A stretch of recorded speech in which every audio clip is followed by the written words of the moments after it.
Alors aujourd'hui, mesdames et messieurs, nous allons vous parler d'une belle histoire, d'une très belle histoire. C'est celle de Jean-Paul Didier Laurent, l'auteur du liseur du 6h27, qui est paru l'année dernière. C'est ce livre déclaration d'amour finalement à la littérature. Et il nous a beaucoup émus.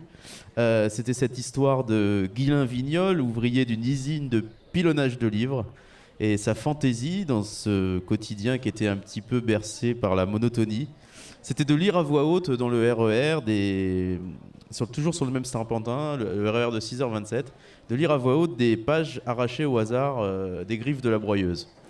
Et dans ce RER, il a trouvé une clé USB qui a changé sa vie, parce qu'il y avait un manuscrit sur cette clé USB, et ça a changé complètement sa vie. C'était l'histoire de ce succès phénoménal. Et avant ce livre, vous aviez participé à de nombreux concours de nouvelles. Vous aviez remporté 2 fois, je crois, le prix Hemingway. Et vous travaillez en parallèle chez Orange. Vous venez de publier votre 2e livre, Le reste de leur vie. C'est une sorte de road trip corbillard, on pourrait dire, avec un thanatopracteur et des personnages qui sont très hauts en couleur. J'avais une première question. Vous venez, je crois, de prendre un congé sans solde ou un congé sabbatique de votre entreprise. Et j'entendais récemment dans une interview que vous acceptiez enfin qu'on dise de vous que vous étiez un écrivain. Pourquoi avoir mis autant de temps pour accepter ce mot écrivain ? C'est vrai que... Bonjour, tout d'abord. C'est vrai que j'ai mis longtemps à accepter ce mot-là, écrivain. Moi, je ne me sens pas écrivain, je suis un faiseur d'histoire. Le terme écrivain, j'avais l'impression d'usurper une certaine identité. Je n'avais pas le droit de l'utiliser comme ça. Je ne me sentais pas prêt à me dire écrivain. Et du jour où j'ai eu la première épreuve papier du liseur dans les mains, là, je me suis dit, je peux peut-être quand même commencer à dire que je suis écrivain. Et maintenant que j'ai commis un 2e roman, vraiment, là, je me sens bien dans la peau d'écrivain, même si je continue à travailler. Mais je travaille à mi-temps. Donc, vous parliez de congé sabbatique. Je reprends mon travail mardi, donc ça se termine. Je retrouve la vraie vie mardi.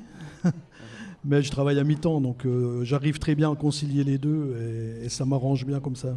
Et alors, qu'est-ce qui avait motivé cette histoire du liseur du 6h27 On sent qu'il y a une envie de déclarer son amour au livre et à la littérature et à la place des livres dans nos vies. Qu'est-ce qui vous a amené cette histoire, finalement ? Alors, l'histoire du liseur du 6h27 est née il y a très longtemps. En amont de la rédaction du roman, il faut remonter une dizaine d'années plus tôt, où j'avais écrit une nouvelle sur le thème du livre. Il fallait écrire un texte pour un concours de nouvelles qui traitait du thème du livre. C'est vraiment un thème très vaste, très large. Je ne savais pas par quel bout l'aborder. Et finalement, j'ai trouvé intéressant de le prendre à l'envers et de créer ce personnage qui passait ses journées à détruire des livres. Donc j'avais créé un ouvrier du pilon, un vieil ouvrier. Dans la nouvelle, c'était un vieil ouvrier qui, tous les jours, détruisait une montagne de livres, mais qui avait du mal à supporter son travail. Et pour pouvoir s'amender de ce crime qu'il commettait, sauvait un livre de la pile qu'il détruisait tous les jours. Et ce livre qu'il sauvait, il en lisait des extraits dans le train qu'il emmenait au travail le lendemain. Et il abandonnait le livre à un destin autre que celui qui lui était prévu au départ. Et j'avais trouvé que cette idée méritait plus qu'une nouvelle de quelques pages. Je m'étais gardé ça en tête et pendant 10 ans, cette idée est restée avec l'envie un jour de faire ce roman. Mais à chaque fois, je me disais, je reportais l'écriture parce que je me disais, je suis pas prêt ou j'ai pas le temps. À chaque fois, je me trouvais une excuse pour reporter ça. Et c'est lorsque j'ai eu le prix Hemingway en 2010 que j'ai rencontré Marion Mazouric. Je lui ai parlé de ce livre que j'avais en tête et elle m'a dit, fais une résidence d'auteur. Nous, on a une résidence, viens écrire. Et là, j'ai pris un moment sabbatique pour écrire et ça a fonctionné très bien. Je portais ce livre depuis tellement longtemps qu'il était prêt à naître. Et qu'est-ce qui a été le déclic finalement ? C'est vraiment ce prix Hemingway parce qu'il y avait une reconnaissance, parce que quelque part vous vous êtes dit que vous étiez capable de le faire ? Qu'est-ce qui vous a finalement déclenché cette écriture ? C'est vrai que c'est l'impulsion que m'a donnée Marion Mazurik à ce moment-là, ça m'a vraiment aidé à passer le cap.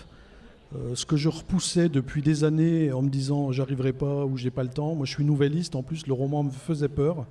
Et là me dire que j'allais pouvoir être écrivain justement pendant une certaine période de ma vie, ça m'a vraiment motivé pour le faire et passer à l'acte. Et puis les mots sont venus. Et le roman était prêt de toute façon, je pense, depuis longtemps.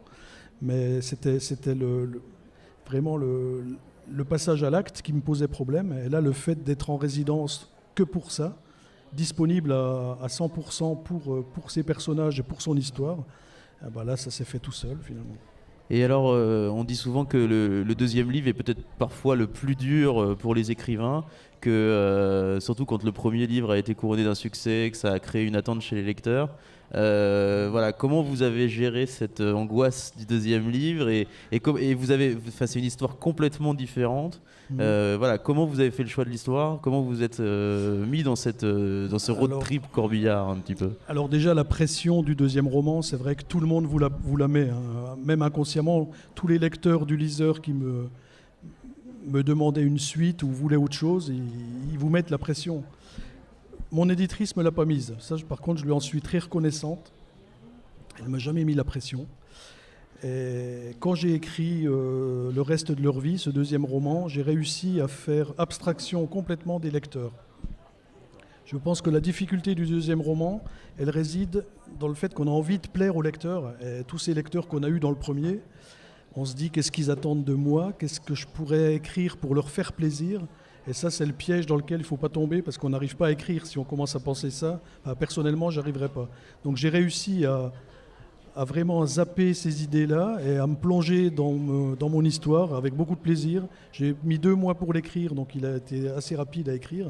Mais c'est pareil, je l'ai mûri pendant 3 ans, sachant que moi, ce livre, la genèse du reste de leur vie, c'est arrivé au décès de mon père en 2011. Mon père est décédé et j'ai eu affaire à ce moment-là à un thanatopracteur. Métier que je ne connaissais quasiment pas, comme la plupart des gens, et beaucoup de gens qui ne savent même pas que le terme thanatopracteur est celui qu'on utilise. Moi, j'ai découvert surtout le résultat parce que j'ai vu mon père après son intervention et j'étais bluffé de voir le résultat. Je l'avais vu à la morgue la veille, je l'ai vu le lendemain, il était souriant, il était resplendissant. C'était le père que j'avais connu, toujours connu. Je retrouvais mon père. Et donc j'ai téléphoné au Thanato pour le remercier.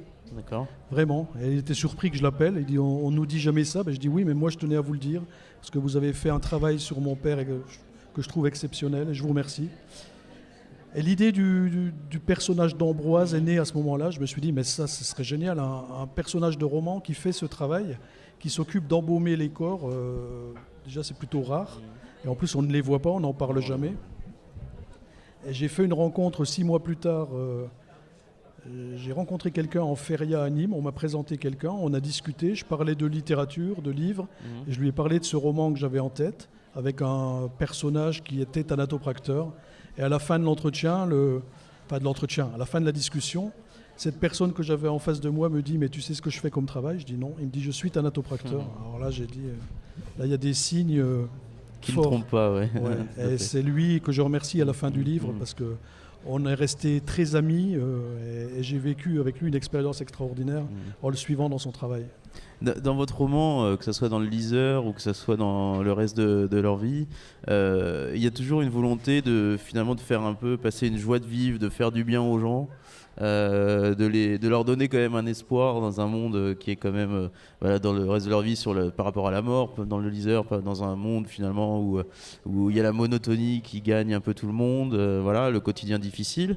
Est-ce que c'est pour vous le rôle des écrivains que finalement de passer un peu de baume sur nos plaies, sur les plaies des gens et sur les plaies du monde? Non, je me sens pas du tout dans la position de tenir un rôle quand j'écris un livre. Je me pose pas ce genre de questions. Je pense que c'est peut-être dans ma nature aussi d'avoir envie d'être optimiste. Après, quand j'écris, j'ai des nouvelles, certaines de mes nouvelles sont très noires, hein, donc ça je sais pas. Je réfléchis pas vraiment en fait. Quand j'écris, j'y vais et je me laisse embarquer. Et je joue avec mes personnages et voilà. Après, à l'arrivée, c'est vrai que la personnalité de l'auteur va ressortir parce que si on a une tendance à être optimiste, ça se ressent. Moi, j'aime bien quand ça finit bien. Bon, j'y peux rien. Je suis désolé, mais je préfère. Et voilà. Eh ben, c'est un très beau mot de la fin. Merci beaucoup Jean-Paul Didier Laurent. Jean-Paul Didier Laurent est juste là, à côté de la scène des déblogueurs. Vous pouvez aller le voir, poursuivre cette discussion avec lui et surtout lire ces romans qui sont vraiment des très très bons moments de lecture. Merci beaucoup et à très vite. Merci à vous.